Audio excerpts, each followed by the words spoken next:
Hello and welcome into another edition of the Arizona State Sun Devils Insider Podcast. My name is Kevin Hickson. I'm your lead beat writer for the Arizona State Sun Devils on SI and your host of this daily Sun Devils Insider Podcast. I'm so grateful to be joining you on this Friday afternoon. And we are now in really day four of the transfer portal being open for Arizona State men's basketball. Head coach Randy Bennett is going to be tasked with a very challenging roster building season right now because this is really the time where the majority of his first roster is going to be built.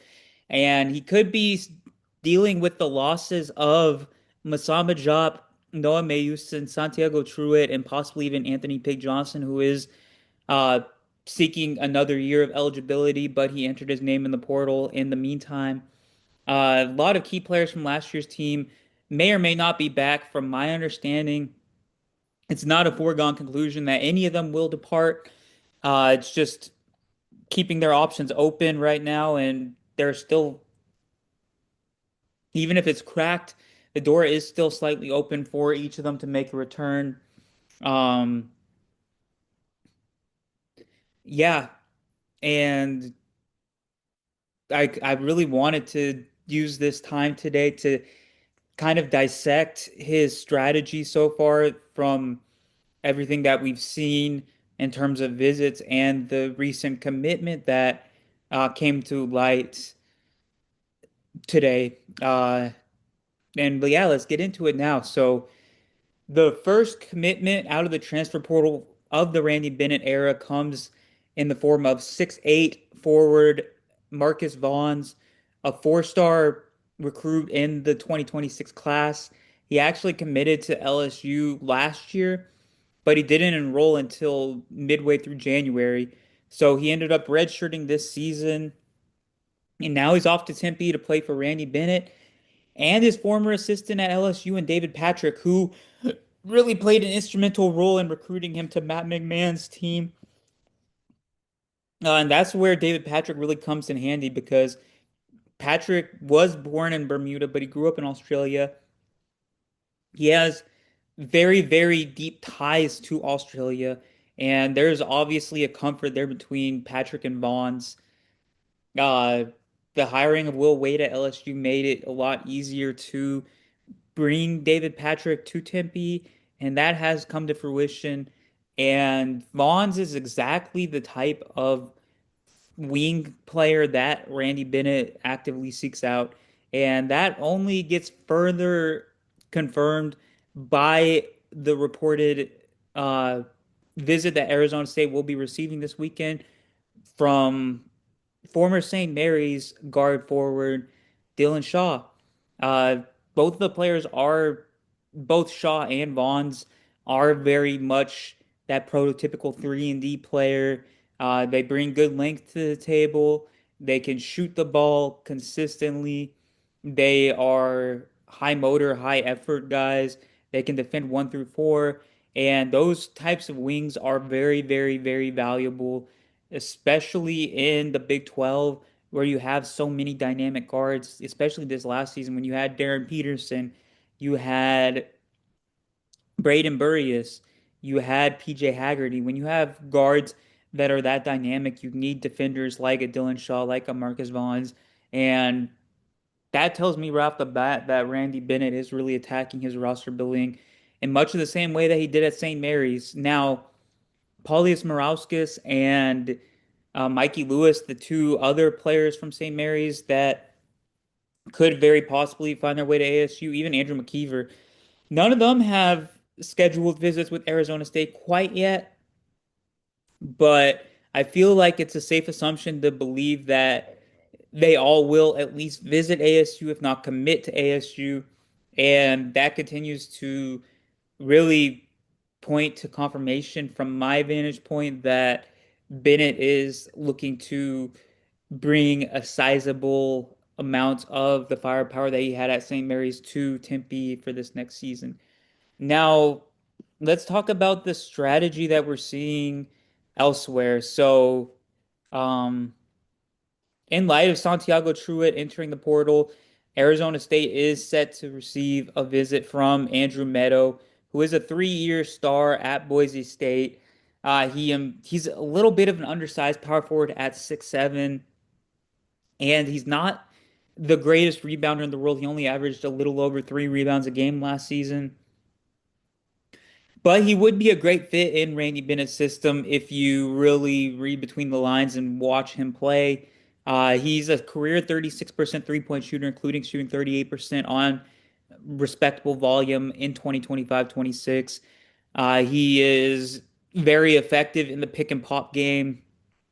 He brings effort on defense, even if his defensive stats on the surface don't look incredibly impressive. And he's a pretty versatile player. I think that you can play him at the three too. Um, yeah. So far, those are really the only visits and confirmation. Excuse me. Those are really the only visits and confirmed commitments that we have heard about so far. But there's already defined patterns that are really showing up in this early recruiting process under Randy Bennett. There are really three things that are of very vaulted importance for the Randy Bennett experience, and it feels like all three of them are typically being checked. One, continuity. Bennett heavily values players that have really grown up under his leadership.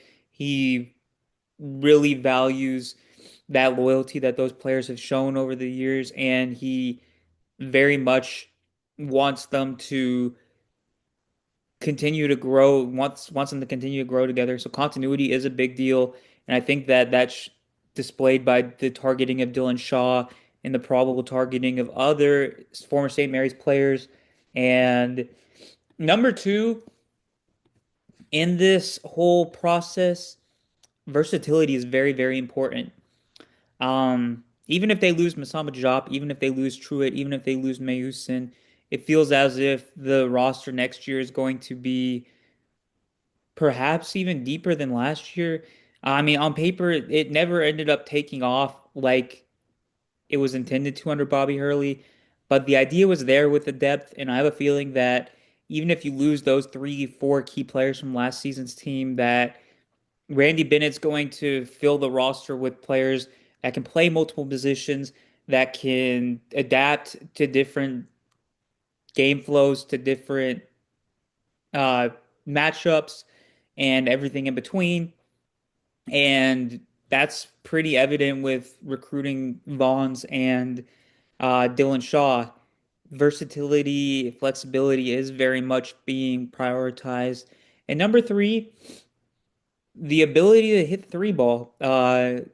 Arizona State hasn't always produced the best shooting teams in college basketball. That's to say the least.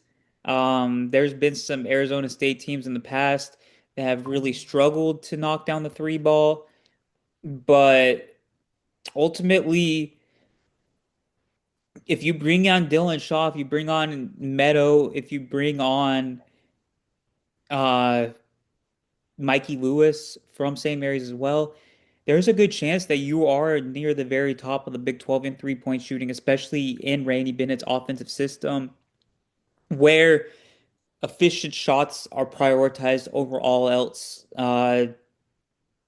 It doesn't matter how much of the shot clock you use as long as you get an efficient shot, but the priority is to get the best shot you can in as much time as you need to get that shot off. So let's say you have Mikey Lewis and uh, Morauskas and all of these capable shooters, Dylan Shaw, and you take about 24 threes a game and you make 10 or 11 of them. That would point to a very good Arizona State team in 2026, 27. And I think that probably just comes down to versatility as well. But nonetheless, Randy Bennett is 100% defining his defining the culture very, very early on in his Arizona State tenure. You already see some patterns aligning, coming to form in terms of the recruiting, what players are being targeted, what players are signing, committing, and it points to a pretty bright future for Arizona State. I think that Randy Bennett can absolutely do more with less, and I'm excited to see Arizona State get into action in about 7 months' time. That's really all I have for today. Once again, thank you so much for tuning in to another edition of the Arizona State Sun Devils Insider podcast. Uh, and I will see you with another episode tomorrow. Thank you so much.